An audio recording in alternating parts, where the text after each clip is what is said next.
मेरा भी मन और चित्त है वो कैसे लगेगा।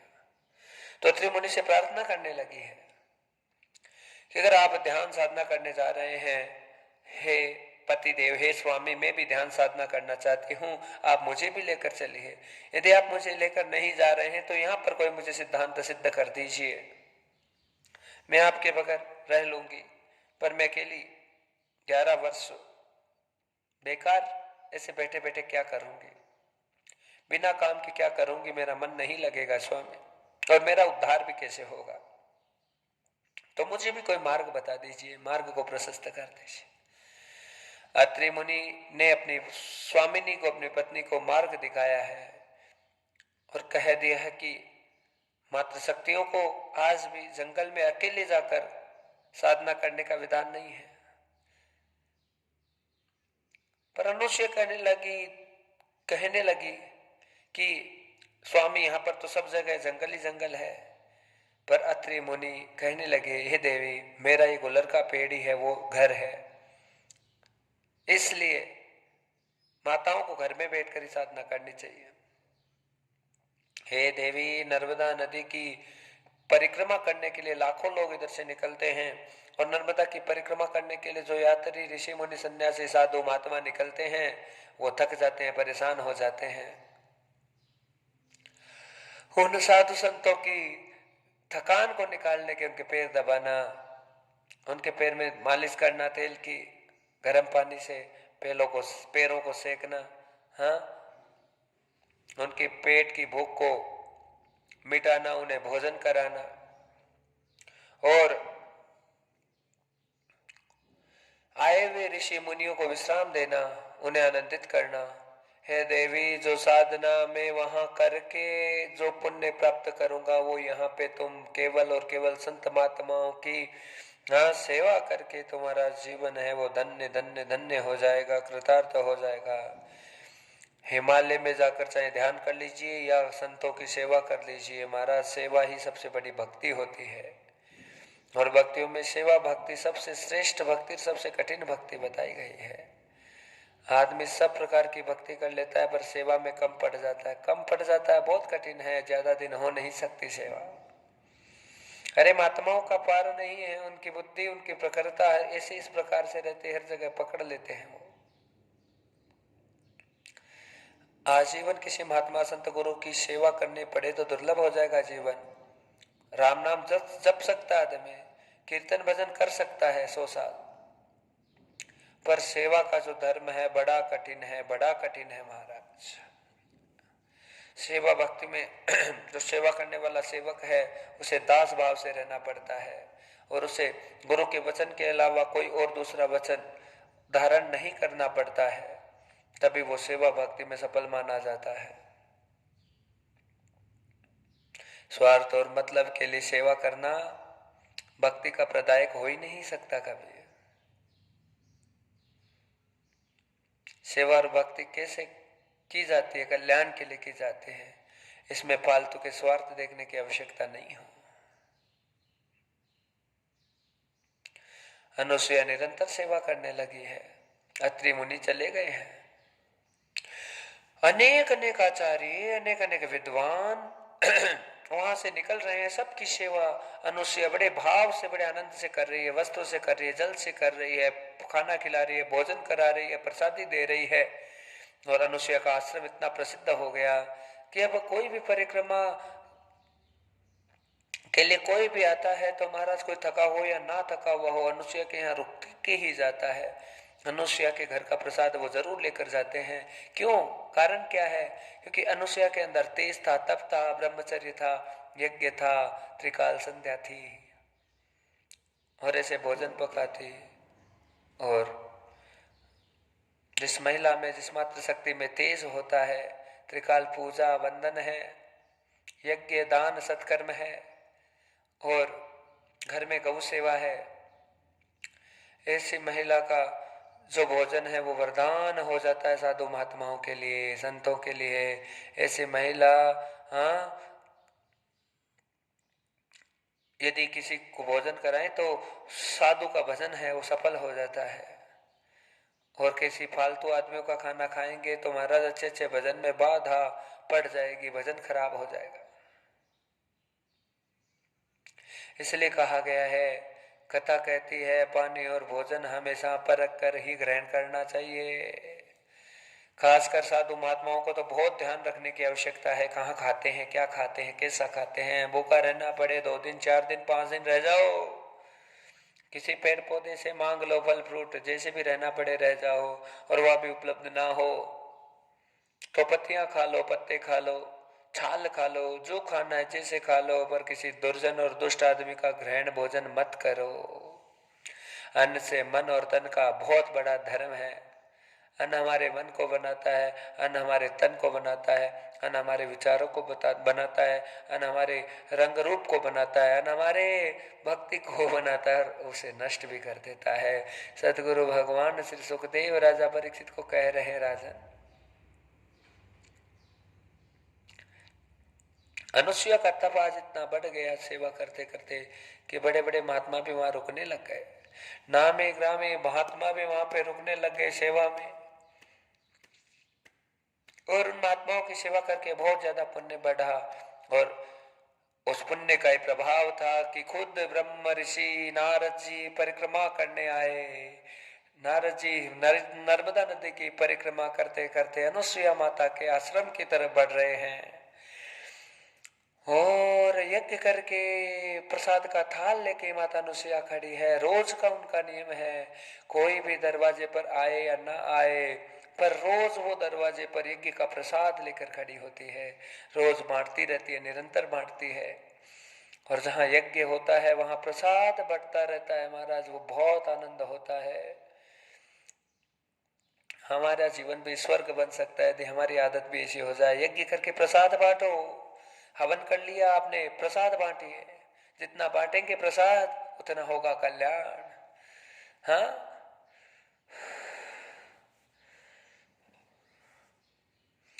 पूजा पाठ करके महाराज कथा सिखा रही है कि जो प्रसाद है, प्रसाद के रूप में हमारे घर में जो भी है जैसा भी है, अरे गुड़ शक्कर बांट दो भाई, पर बांटो, चीनी बांटो, एक कटोरी में भगवान को अर्पण कर दीजिए, चीनी शक्कर गुड़ घी जो भी डालते हैं उसे बांट दीजिए।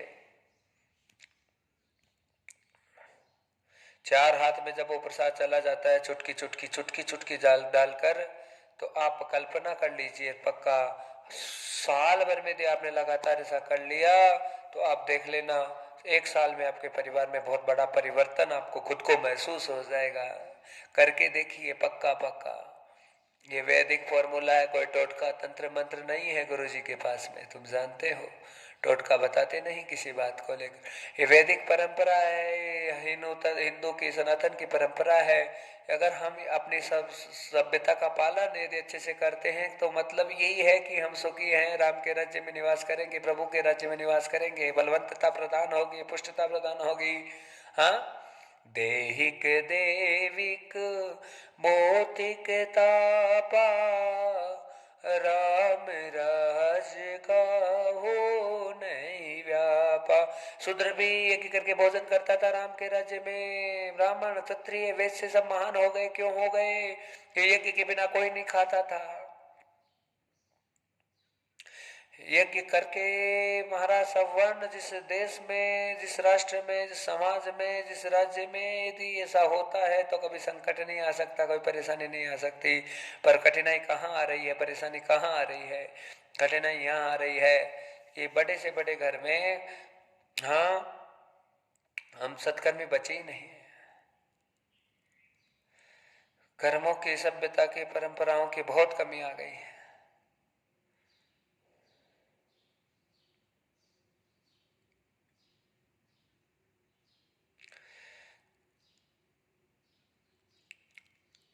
पूजा पाठ तो सबके घर में होता रहता है, किसी के घर में लेट होता है, किसी घर में जल्दी होता है, होता रहता है।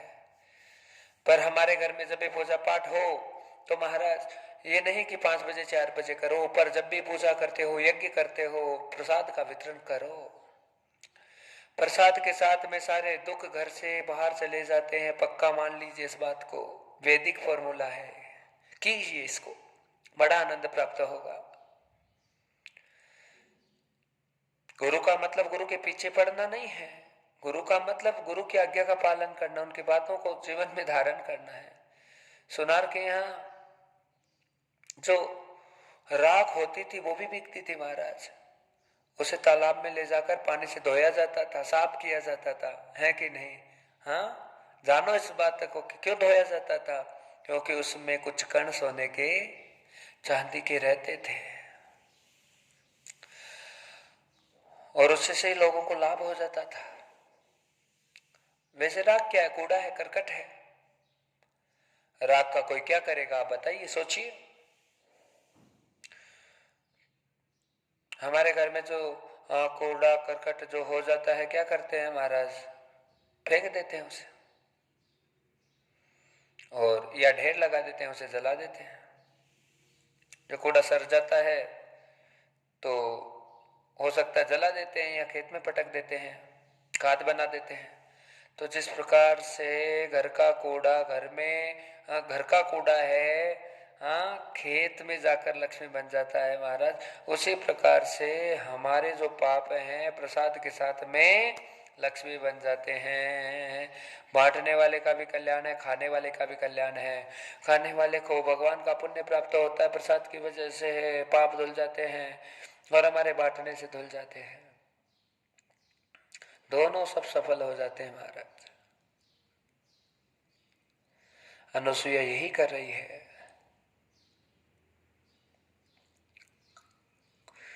नारद जी ने अनुसुईया का तेज और तप देखा तो नारद जी को लग गया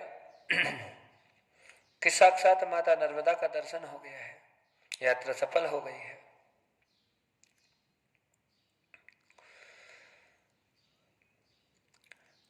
भगवान के स्वरूप जैसा यदि किसी का स्वरूप है देखने में, किसी साधु का, महात्मा का, आचार्य का, पंडित का, और जिनको देखने के बाद में भगवान की याद आती है, परमात्मा की स्मृति आती है, तो आधा काम आपका सार्थक हो गया है। सब चीजें आपकी सफल हो गई, तुम्हारा दर्शन सफल हो गया, तुम्हारा जो चाहिए था वो सफल हो गया। तुम्हारा दुनिया के किसी रूप में यदि तुम्हें भगवान का दर्शन हो गया तो पक्का मान लीजिए तुम्हारा मानव जीवन सफल हो गया है, तुम्हारा दर्शन सफल हो गया, तुम्हारी भक्ति सफल हो गई है। नारद की परिक्रमा धरती लोक पर सफल हो गई, क्योंकि अनुसुईया माता के रूप में साक्षात नर्मदा जी के दर्शन होने लगे। आहा हा हा हा, ये नेत्रों का दर्शन नहीं, विचारों का दर्शन है महाराज। नारद के जो विचार थे उत्तम और श्रेष्ठ हैं पहले से। और एक सुंदर स्त्री में नारद को माता का दर्शन हो रहा है। नर्मदा माता ने जब देखा कि आज पहले हमारे द्वार पर किसी कोई इतना तेजस्वी वर्चस्वी ब्राह्मण आ रहा है, तो लगता है साक्षात ब्रह्म ही आ रहा है। नारद जी को देखकर अनुसुईया माता भी भौचक्की रह गई, आश्चर्यचकित हो गई। ऐसा ब्रह्म तेज आज तक नहीं देखा, और आज ये ब्रह्म, ये तेजस्वी ब्राह्मण अगर मेरे घर का भोजन ले लेगा तो मेरा यज्ञ सफल हो जाएगा, आनंद हो जाएगा। अनुसुईया ऐसा सोचती है कि ये जो तपस्वी है, जिनकी सुंदरता और जिनका तेज देखते ही बन रहा है, देखते ही बन रहा है, यदि एक बार मेरे घर पे आकर भोजन को ग्रहण कर ले तो मेरा आज का दिन, मेरा आज का यज्ञ, सब चीजें मेरी सफल हो जाएगी। एक बार वापस कहूंगा समझाने के लिए कथा को, यदि कोई अच्छा महात्मा, त्यागी, तपस्वी, तेजस्वी तुम्हारे आग्रह से, तुम्हारे निमंत्रण से यदि तुम्हारे घर में आकर पानी या पेड़ लगा देता है, पानी पी लेता है, भोजन कर लेता है, तो समझ लेना चाहिए महाराज कि तुम्हारे जन्म जन्म के सारे पापों का खात्मा हो गया है, नष्ट हो गए हैं। अग्रभागेन पापश्च है, ये कथा परम सत्य है। और फिर आगे पाप मत करो। ब्रह्म घर में आ गए तो ब्रह्म में समाहित हो जाइए, तदम समाहित ब्रह्मम मूलम छह। छोटे छोटे संसार के मतलबों के लिए ब्रह्म को त्याग करके कभी कुछ मिलने वाला नहीं है, कल्याण हो नहीं पाएगा महाराज। और शास्त्रों के अनुसार सदगुरु से बढ़कर कोई ब्रह्म है ही नहीं। सदगुरु को गोविंद से भी बड़ा बताया गया है। गोविंद को बाद में पूजा गया है, पहले सदगुरु की प्रार्थना और उनकी पूजा पाठ, उनके अपने गुरु का ध्यान बताया गया, फिर गणेश जी का ध्यान बताया गया है। गुरुदेव का ध्यान करके गणेश जी महाराज का वाहन बताया गया है, और गणेश तो अग्र पूजक है, मेरे विघ्नेश्वर है, विघ्नेश है महाराज। बहुत जल्दी आपको गणेश पुराण की कथा भी सुनाई जाएगी, आनंद किया जाएगा। मान तक क्यों है गुरु भगवान की? या क्या गुरु भगवान तो खुद हड्डी के पिटारे में रहते हैं, तो उनका मान कैसे ज्यादा है बताइए? मान इसलिए ज्यादा है कि दुनिया में चाहे कोई भी ब्रह्म क्यों ना आ जाए मनुष्य के रूप में, पर बिना गुरु के गोविंद का पता मिलने वाला नहीं है। गोविंद का पता गोविंद को ही नहीं मिला तो दूसरे को, राम का पता राम को नहीं मिला, श्याम का पता श्याम को नहीं मिला, तो कैसे कल्याण होगा बताओ? कैसे? हाँ, दोनों ने बचपन में पूजा की है गुरु जी की, हमेशा के लिए गुरु को धारण कर लिया, और बाद में क्या हुआ?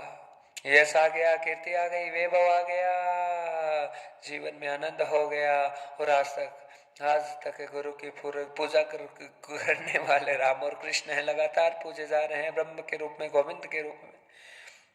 गुरु की सेवा, सत्कार, पूजा, फल लगातार मिलता जाता है, और जिंदगी भर पूजा जाता है। कितने भी आश्रम और मठ मंदिर बना लीजिए, हाँ, ये सब पूजने वाले कौन है? उसमें चेला लोग ही पूज रहे हैं महाराज, गुरु की कृपा से। हम भी किसी के शिष्य हैं, कभी गद्दारी की नहीं, कभी धोखा दिया नहीं किसी को महाराज, इसलिए समाज में पूजा हो रही है, सेवा हो रही है। हाँ, हमारे भी शिष्य हैं, मतलब जो जुड़े हैं, उनकी भी पूजा निहित हो सकती है। कब होगी? कि जब आत्म पटल से हम शरणागति को ग्रहण करेंगे। देव के वचन के लिए, गुरु के वचन के लिए जो जीना मरना सीख जाता है, बस वही सिद्ध बनेगा, बाकी कुछ नहीं हो सकता। गुरु कृपा कब होगी? कि उसके एक एक वचन के पालन के लिए अपने मस्तिष्कों की भी गुरु के चरणों में चढ़ाते जाएं, उसी से मंगल, उसी से कल्याण, अन्यथा ना ही। प्रसाद ले लिया नारद जी ने यज्ञ का, ग्रहण नहीं किया, हाथ में लेकर नारद जी आगे बढ़ गए। क्यों? परिक्रमा संपन्न हो गई नारद जी की, और संपन्न होके सबसे पहले लक्ष्मी के घर गए हैं, प्रणाम किया। माँ, ओ माँ, मैं आपके आशीर्वाद से मैं पृथ्वी लोक की संपूर्ण परिक्रमा को करके आया हूँ, आप मुझे आशीर्वाद दो मैया कि मैं और लोगों की यात्रा करता रहूं। सब लोगों की यात्रा बहुत सरल है, पर धरती लोक की यात्रा बड़ी कठिन है। यहाँ सरलता से सफल वापस जाना बड़ा कठिन होता है महाराज। यहाँ जो आ जाता है वो यहीं का होके रह जाता है, जा नहीं पाता है, भगवान के द्वार फंस जाता है। मर जाना भगवान के द्वार जाना है ही नहीं बंधु हो, मातृशक्तियों, बिल्कुल नहीं है महाराज। कोई मर गया तो लोगों के मन में क्या भाव आता है? कि बस भगवान की शरणागति हो गए। अरे मरने से भगवान की शरणागति हाँ हो जाते तो हिमालय में जाकर भजन कौन करते बताओ? क्या जरूरत थी? मरने के बाद में आदमी यमदूतों की शरणागति हो जाता है, प्रभु की शरणागति मिलने वाली नहीं है। ब्रह्म की शरणागति महाराज 1 करोड़ों में 1 आधे लोगों को मौका मिलता है। मरने से जन्म मिलता है, मरने से कर्म का फल मिलता है, मरने से योनिया शरीर मिल जाते हैं। ब्रह्म नहीं मिलेगा, ब्रह्म तो जीवित पर ही मिलेगा। जो मर गया उसे ब्रह्म से कोई लेना देना नहीं होता है, उसे यहीं पे चटर पटर होना है, खत्म होना है, वापस आना है।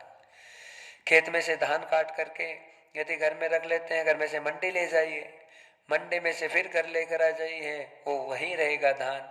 वो गेहूं इधर उधर ही नाचने वाला है, जो जहां पैदा होता है वो वहीं नाचता रहता है और वहीं नष्ट हो जाता है। तो हम जहाँ पैदा हुए हैं उसी धरती पर नाचेंगे। अमेरिका, लंदन, कनाडा, जहाँ जाना है जाओ, पर रहना धरती पर ही पड़ेगा,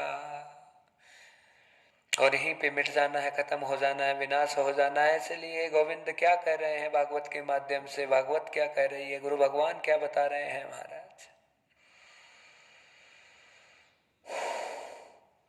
यहाँ के यहाँ फंसो ना, और ना अटको कहीं पे। नारद की तरह महाराज पूरे भारत लोक की, धरती लोक की परिक्रमा करते करते एक का प्रसाद लेते लेते वापस अपने परमात्मा की तरफ, गंतव्य की तरफ बढ़ते जाओ, उससे कल्याण होगा। नारद जी ने परिक्रमा क्यों दी बताइए। नारद जी संदेश देना चाहते हैं कि जो मनुष्य का अवतार लेकर आया है उसे किसी न किसी नदी की परिक्रमा करनी चाहिए, उसे कभी न कभी किसी न किसी धाम की परिक्रमा करनी चाहिए। परिक्रमा में सबसे ज्यादा जो महत्व है वो नर्मदा जी का ही बताया गया है। नर्मदा जो माँ है वो ब्रह्मचारिणी है, वो जगजननी है, जगदम्बा है। और उनकी परिक्रमा करने के बाद में जो सन्यासी साधु हाँ होते हैं उनकी साधना पक्की हो जाती है, उनमें सिद्धि आ जाती है, उन्हें भजन की, उनमें साधना की सिद्धि आ जाती है। इसलिए महात्मा संत है वो नर्मदा की परिक्रमा करते हैं।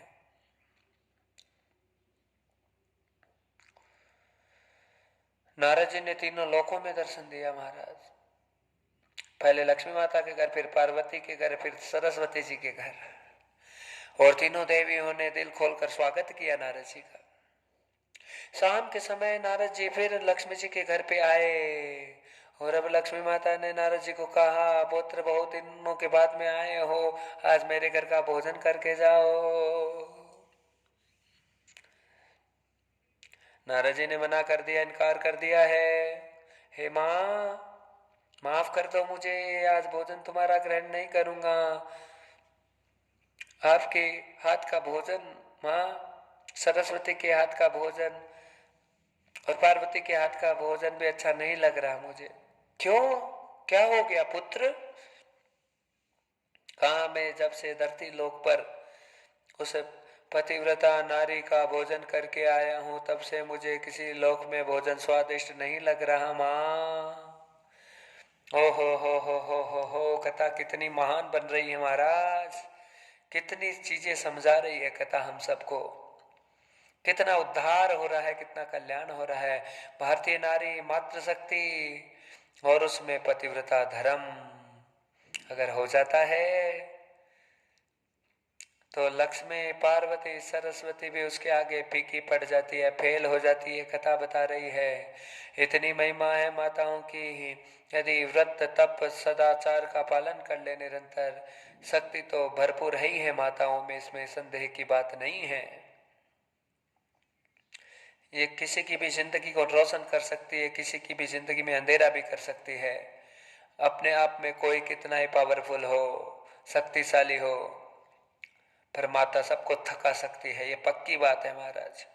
शक्ति का भंडार है जगदम्बा जगजननी, हाँ मातृ शक्ति, उसी की ताकत से संसार चलता है, उसी की ताकत से सब चीजें पुष्ट होती है।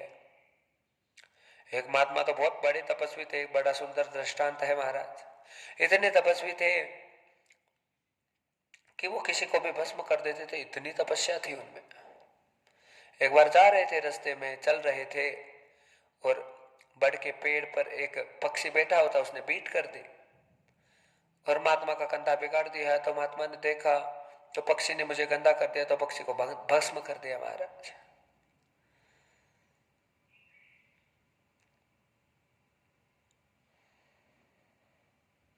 पक्षी भस्म हुआ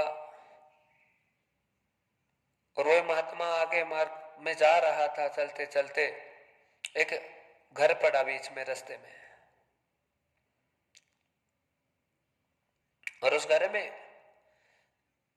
महात्मा ने जाकर भिक्षा मांगी और महात्मा कहने लगा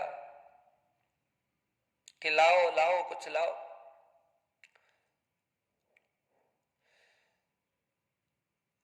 जो घर की स्त्री थी उसने कह दिया कि अभी मैं अपने पति को भोजन करा रही हूँ महात्मा जी, आपको 10 मिनट वेट करना पड़ेगा, प्रतीक्षा करनी पड़ेगी। तो महात्मा क्रोधित हो गया, कहा पति को ज्यादा महत्व देती है, हाँ महाराज को महत्व नहीं देती, मैं तुम्हें भस्म कर दूंगा, खत्म कर दूंगा। तो वो स्त्री बाहर आई और आकर कहने लगी कि महाराज मुझे वो पक्षी मत समझ लेना, हाँ जिसे तुम भस्म करके आए हो, मैं एक पतिव्रता नारी हूं, मुझ पे आपका जोर नहीं चल सकता। अर्थात ये कथा क्या कहती है? वो त्रिकालदर्शी हो जाती है महाराज। महात्मा पीछे हट गया, उसे पता चल गया कि इसे कैसे पता चल गया कि मैं पक्षी को मार के आया हूं, इतना बल हो जाता है। हाँ, उस मात्र शक्ति में जो पतिव्रता धर्म का पालन करती है। आज जो अनुसुया माता है उसमें सारा तप और आनंद प्राप्त हो गया है। अनुसुया अनुसुया चिल्ला रहे नारद जी सब जगह। और मुश्किल क्या हुई महाराज कि तीनों देवियों को परेशानी होने लगी। हाँ, बैकुंठ में हो रही है, कैलाश में हो रही है, ब्रह्मलोक में, सब जगह अनुसुया की जय जयकार होने लगी है। तो रूठ गई देवियां तीनों, नाराज हो गई, मतलब तीनों देवियां चिढ़ गई अनुसुया से। और नारद जी ने पीछे से जले के ऊपर नमक और छिड़क दिया कि देवी हूँ, धरती लोक पर इस समय तुम्हारी वाह वाह हो ही नहीं रही है, खत्म हो गई तुम्हारी पूजा। अनुसुईया छाई हुई है सब जगह। अब तो लक्ष्मी का पानी ना पचे महाराज। अंदर से हालत खराब होने लगी। लक्ष्मी थोड़ी चंचल थी, चालाक थी। हाँ, चतुर, चालाक और चंचल, रुपया में तीनों गुण होते हैं। रुपया को कोई कितना कितना ही काबू में रख ले महाराज, वो काबू में नहीं रह सकता है कभी भी। मचलवाता रहता है, मचलवाता रहता है, मचलवाता रहता है लगातार। चंचल चालाक सरल भोले लोगों के ऊपर रुपए का अभाव रहता है। और चालाक लोग रहते हैं उनके पास में पैसा हो जाता है, क्योंकि लक्ष्मी का स्वभाव ऐसा है।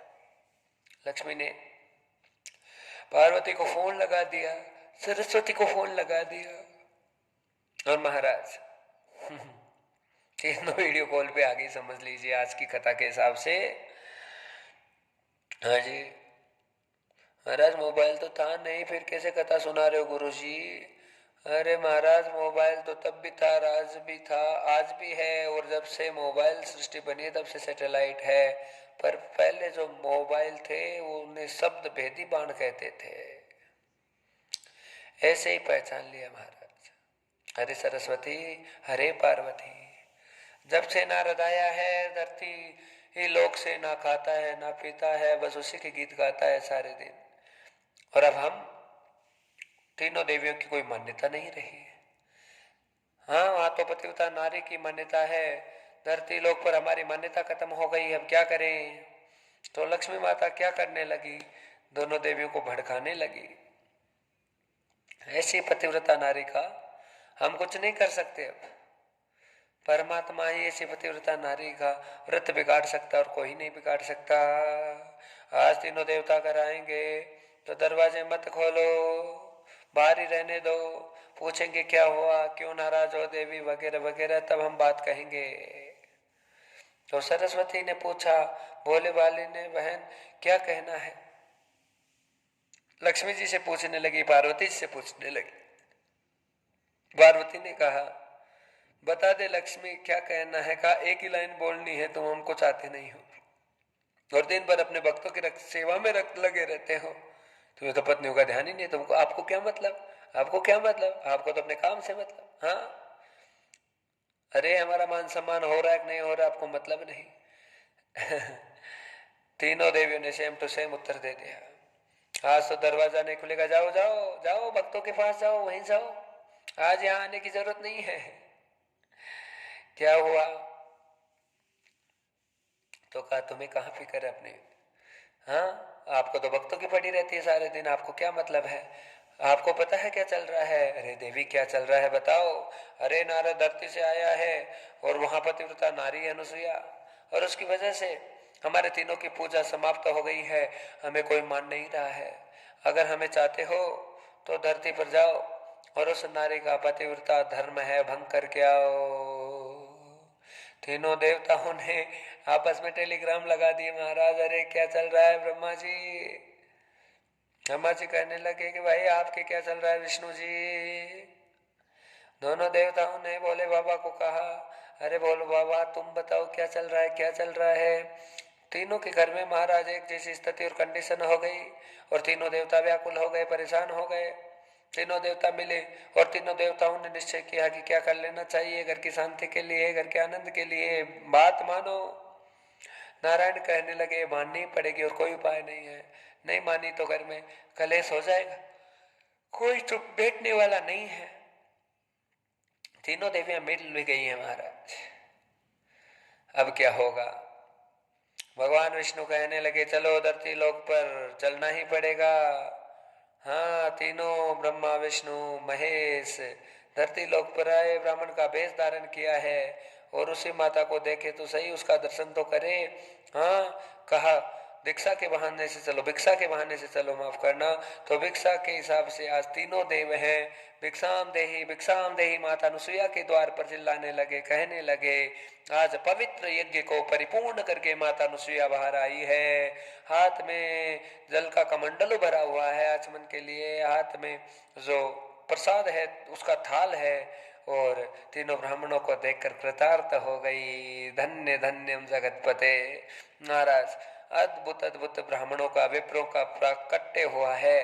तो आज माता अनुसुईया कहने लगी आज तो मैं इनका सब कुछ संपूर्ण रूप से इनको परिपूर्ण करूंगी, खिलाऊंगी पिलाऊंगी। भगवान विष्णु रोकने लगे, दान करने लगी अनुसुईया। अरे देवी, ब्राह्मण नहीं है धरती के हम परलोक से आए हैं, हमारा नियम धर्म अलग है। अरे महाराज, क्या कैसा नियम धर्म आपका बताइए? गाय के घी में पका के खिलाऊं क्या? कचौड़ी पूड़ी खाएंगे क्या? दाल चूरमा खाएंगे? मालपुआ खाएंगे? हाँ, क्या खाएंगे? इमरती खाएंगे? क्या खाएंगे बता दीजिए।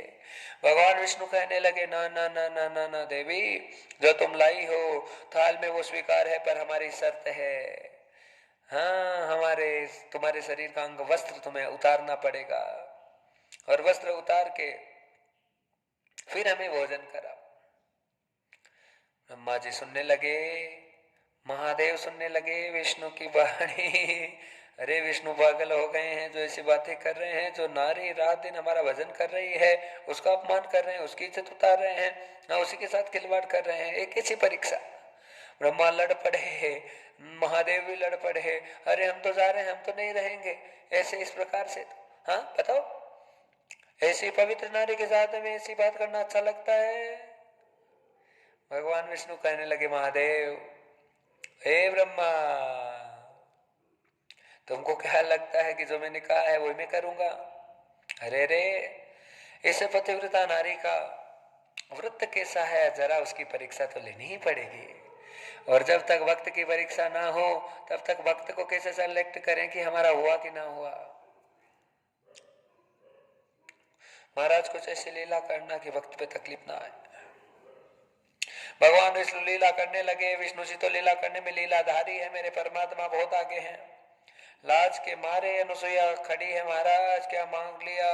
अरे कपड़े उतारती तो पतिव्रता धर्म नष्ट हो जाएगा, और बिना कपड़े, हाँ बिना खाए दी ब्राह्मण चले गए तो मेरा निज धर्म नष्ट हो जाएगा, मैं तो मरी। अरे निज धर्म गया, ब्राह्मण धर्म गया, विप्र धर्म गया, अब तो दोनों तरफ फंस गई। आगे कुआ पीछे खाई, अनुसुईया परेशान हो गई। तो महाराज अनुसुईया के अंदर विचार अपने आप पैदा होने लगे भगवान के दर्शन से। अनुसुईया सोचने लगी कि पहले निज धर्म को बचाने की आवश्यकता है, पहले अपना खुद का धर्म बचाऊं, उसके बाद में पति का धर्म बचाऊं। अरे मेरा धर्म यही कहता है कि मैं दान करते हूँ, भोजन कराते हूँ, और उसी को सुनकर आए हैं ब्राह्मण तो भूखे नहीं जाने चाहिए, चाहे मेरा सब कुछ चला जाए। पर आचार्य ब्राह्मण देवता यदि घर से भूखा चला गया तो मेरा सब कुछ खत्म हो जाएगा। और से ये सुंदर विचार मन में डाले, अनुसुईया ने नेत्र खोले, कमंडलों का पानी जैसे ही छिड़का है तो उसी समय कहने लगे कि हे महाराज, आपकी इच्छा अवश्य पूरी करूंगी। अब हाथ धो लो। तब पानी छिड़कते ही तीनों जो ब्राह्मण थे छोटे छोटे बालकों में परिणित हो गए, और छोटे छोटे बालक बन गए। भगवान अनुसुईया माता तीनों ब्राह्मणों को ढूंढती गई, ब्राह्मण कहाँ गए, ब्राह्मण कहाँ गए? ब्राह्मण तो गायब हो गए। अदृश्यम तत्वम तदोगतम। अब मेरे द्वार से ब्राह्मण चले गए। अनुसुईया के मन में ये पश्चाताप होने लगा। हाँ, और ये सोचने लगे तो मेरा सर्वनाश हो जाएगा। लेकिन कमंडलू रखने के लिए जैसे नीचे दृष्टि पड़ी है अनुसुईया माता की, तीन बालक बड़े अद्भुत तरीके के साथ में किलकारियां करते हुए वहां प्रकट हो गए। बोले भक्त वत्सल भगवान की जय। ये तीन बालक कौन है? ये बालक छोड़ के कौन गया है? इतनी देर में तीनों बालक रोने लगे। अनुसुईया को लगा कि तीनों बालक रो रहे हैं, तो तीनों बालकों को उठा करके अनुसुईया अंदर लेकर चली गई झोपड़ी में। और अनुसुईया ने अपनी साड़ी का पल्लू फाड़ के जो है झूला बना दिया है। तीनों बच्चों को झूले में डाल के उन्हें झूला झूलाने लगी। अपने वस्त्रों को अलग किया है और बड़े आनंद के साथ में उन्हें दुग्ध पान कराने लगी, बड़ा आनंद कराने लगी। महाराज तीनों ब्राह्मण आए कहां से हैं, तीनों बालक आए कहां से हैं? तो धीरे धीरे जैसे ही उन बालकों को देखा तो उन्हें ब्राह्मणों का स्वरूप इन बालकों में नजर आने लगा। और महाराज एक एक बालक को अलग अलग गोद में लिया है। आज ब्रह्मचारिणी मां भगवती अनुसुईया के आंचल से दुग्ध प्रकट हो गया, भगवान के अनुपम अलौकिक कृपा प्रकट हो गई महाराज। और जो है कि माता ने वापस पुनः वस्त्र धारण किए, पालने में झूला झूला रही है तीनों देवताओं को। अनुसुईया माता, कल्पना कीजिए, अनुसुईया है वो टेंशन में है कि मेरे दूध आया तो कैसे आया? अरे मैंने तो गर्भ धारण ही नहीं किया, और बिना गर्भ धारण किए दूध आ कैसे सकता है? हुआ कैसे? कैसे हुआ? कैसे हुआ? अनुसुईया माता हैरान होने लगी, परेशान होने लगी। दरवाजे खोल दिए हैं अनुसुईया माता ने। ओ झूला झूले तीनों देव झुलावे अनुसुईया माता। ओ झूला झूल रहे तीनों देव झुला रही अनुसुईया माता। ओ झूला झूल रहे तीनों देव झुला रहे अनुसुईया माता। अनुसुईया माता झुलावे अनुसुईया माता। अनुसुईया माता झुलावे अनुसुईया माता। ओ झूला झूल रहे तीनों देव झुला रहे अनुसुईया माता। ओ झूला झूल रहे तीनों देव झुला रही अनुसुईया माता। अनुसुईया माता झुला रही अनुसुईया माता। अनुसुईया माता झुला रही अनुसुईया माता। ओ झूला झूल रहे तीनों देव झुला रहे अनुसुईया माता। ओ झूला झूल रहे तीनों देव झुला रही अनुसुईया माता। बड़े भाव से पालना झुलाए हरस हरस हो जाए। बड़े भाव से पालना झुलावे हरस हरस हो जावे। देख देख के छवि माता की तीनों देव मुस्काए। देख देख के छवि माता की तीनों देव मुस्काए। झूला झूल रहे तीनों देव झूला रहे अनुसुईया माता। कितनी देर में अत्रि मुनि आ गए और देखा ऐसा कि बालक किसके हैं।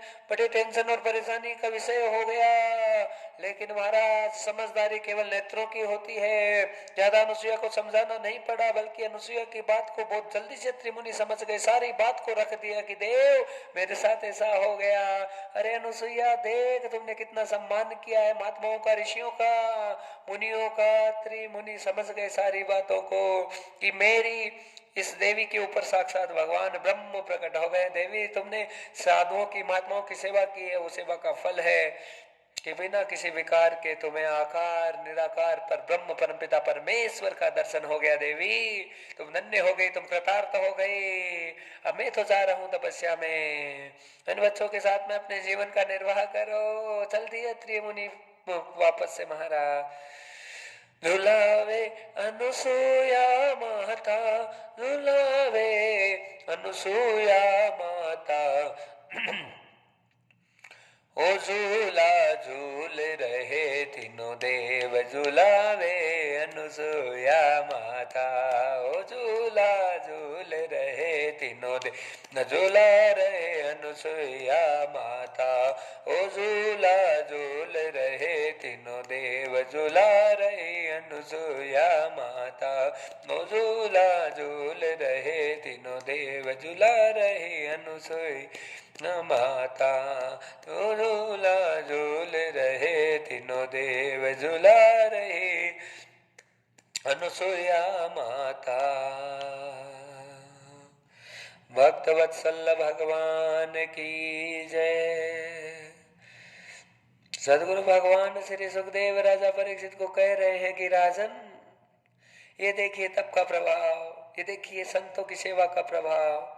हाँ, 3 दिन ही हुए थे बालक के स्वरूप को महाराज, और 3 दिन के बाद में माता लक्ष्मी, पार्वती और सरस्वती हाँ टेंशन में आ गई, परेशानी में आ गए। हमारे पतिदेव कहाँ चले गए, कहाँ चले गए।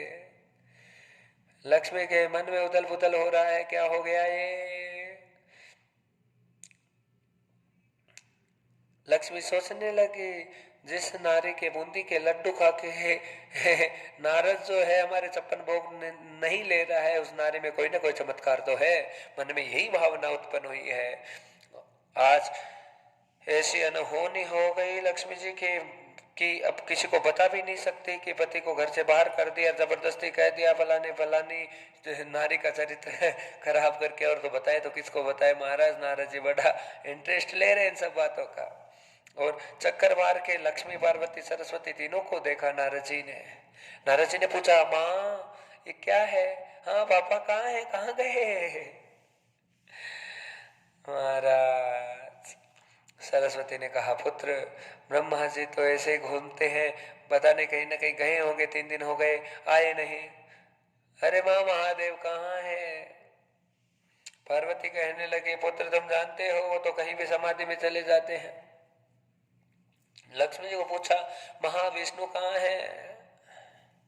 पुत्र 3 दिन हो गए लौट कर नहीं आ रहे, पता नहीं भक्तों के दीवाने हैं, कहीं फंस गए होंगे, असली बात कोई नहीं बता रहे।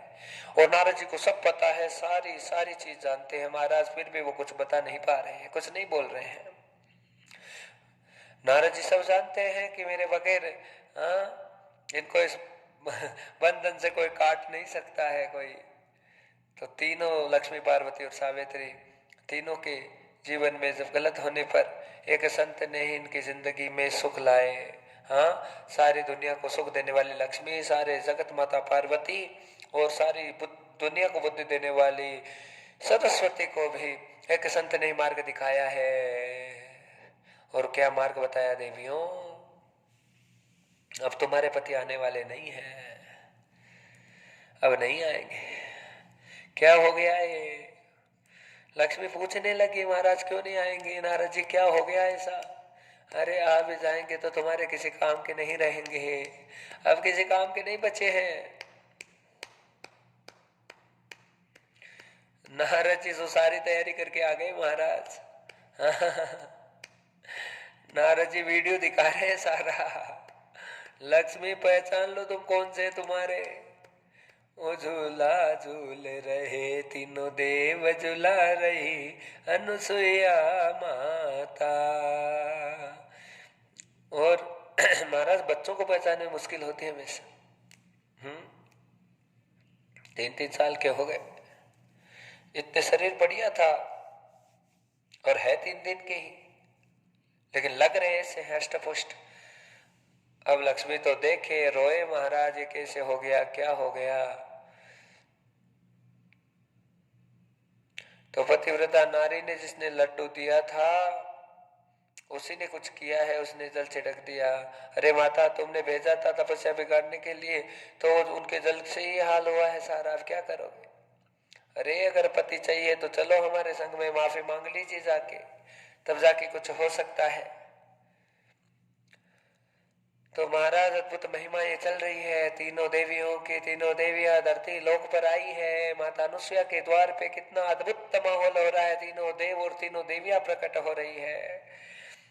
और कहने लगी नारद जी, अनुसुईया कहने लगी, अब तुम्हें तो वचन दे के गए थे, अब की बार मैं खाने के बिना जाने नहीं दूंगी, पिछली बार तो प्रसाद लेके गए थे। हाँ नारद, परिक्रमा नहीं, एक बार तो भोजन करना पड़ेगा। मुस्कुराने लगे नारद जी। नारद जी कहने लगे, माँ इस बार प्रसाद लेने आए हो, भोजन करने आए हो, और साथ में मेरी माताओं को लाए हो, पूरा परिवार साथ में है। अनुसुईया माता कृत कृत्य हो गई, धन्य धन्य हो गई महाराज। नेत्र सजल होने लगे माता के। नारद जी मेरा बड़ा सौभाग्य जगा दिया, माताओं के दर्शन करा दिया आपने। आइए आइए, आसन पर बिठाया, भोजन पर बैठो, माताओं को बुलाओ, नारद जी आप आइए विराजिए। तीनों माताएं कुटिया के अंदर आने को तैयार नहीं है। गड़बड़ हो गई महाराज सारी की सारी। तीनों माताओं को यही टेंशन हो रही है, परेशानी हो रही है कि अनुसुईया को पता चल गया कि हम तीनों वही नारी है जिन्होंने हाँ इन ब्राह्मणों को भेजा था, उल्टा किया था व्रत भंग करने के लिए। तो ये तो एक बार आंख से देख भी लेगी तो भस्म कर देगी हमको, अब जाए कौन महाराज।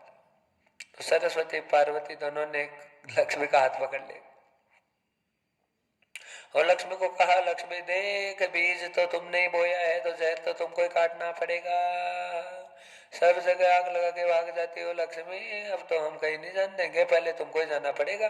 जो होगा पहले तुम्हारा होगा, हमें नहीं पता। हाँ पहले क्यों किया ऐसा काम। हमारा चुगलखोर कई बार फंस जाता है ऐसे इसकी चुगली की उसकी चुगली की, वो दोनों मिल जाते हैं और तीसरा टेंट फिक्स हो जाता है, हैं? ये चुगली वाले का स्वभाव होता है, दोनों चुगली करने वाले मिल जाते हैं, तीसरे की वाट लगा देते हैं। नारद जी समझाने लगे, भोजन के लिए झटपट मत आ जाना मैया, इसे पतिव्रता नारी का नियम है कि जिसने भी भोजन कर लिया है फिर ये बात नहीं सुनती फिर उसकी, इसलिए चुपचाप बाहर ही रहो, और जो कुछ मांगना है पहले मांग लो, भूखे में दे देगी, खिलाए पिलाने के बाद में कुछ नहीं देगी है। नारद जी ने बात कुछ नहीं कही, इशारों से आंखों से इशारा करके बता दिया नारद जी ने कि हाँ ये बात है, देख लो। नारद जी ने कहा, खड़ी मत रहो, लेट जाओ सीधे चरणों में। तीनों देवियां नारद जी के कहने से अनुसुईया के चरणों में दंडवत हो गई है। लक्ष्मी पार्वती और सरस्वती तीनों देवियां दंडवत हो गई, पतिव्रता नारिया महाराज। अनुसुईया ने उठाया, बहन उठो उठो, क्या कर रही हो, ऐसा क्यों कर रही हो। हम महाराज साइकोलॉजिकली बीमार हो गए सब, एक ही शब्द निकले, अरे पति को वापस कर दो, पति को वापस कर दो, पति को वापस कर दो, पति को वापस कर दो। अनुसुईया कहने लगी, मेरा पति वापस नहीं हो रहा तो तुम्हारा कहां से वापस करूं, मैं भी बिना पति के बेटी हूं, और तुमको तीन तीन को मैं कहां से लाऊं भाई। तो नारद जी ने कहा, ब्रह्म दूर नहीं होगा ऐसे।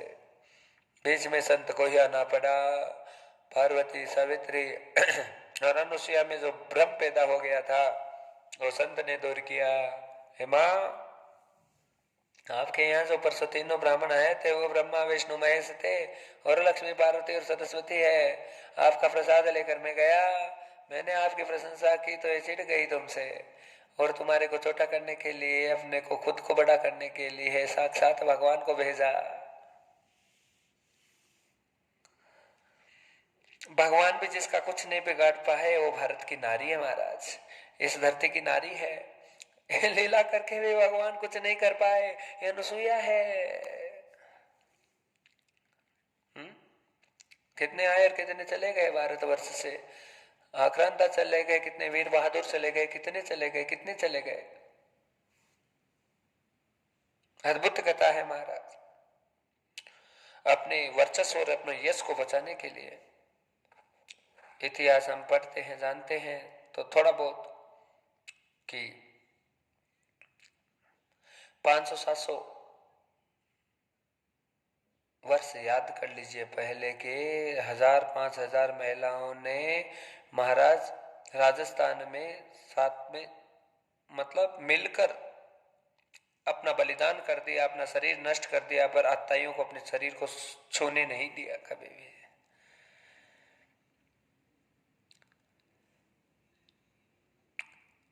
कई लोग ऐसे हैं जो भारत माता का खाते हैं, भारत माता पे रहते हैं, फिर भी भारत को भारत माता कहते हुए हमारा शर्म आती है। कईयों को भारत माता बोलने में कईयों को तकलीफ होती है। आधार कार्ड यहाँ का, राशन कार्ड यहाँ का, सब चीजें यहाँ की। अरे राशन तुम्हारे खेतों से नहीं आ रहा है भाई, राशन को पैदा करने वाले किसान हैं, और वो बार बार भारत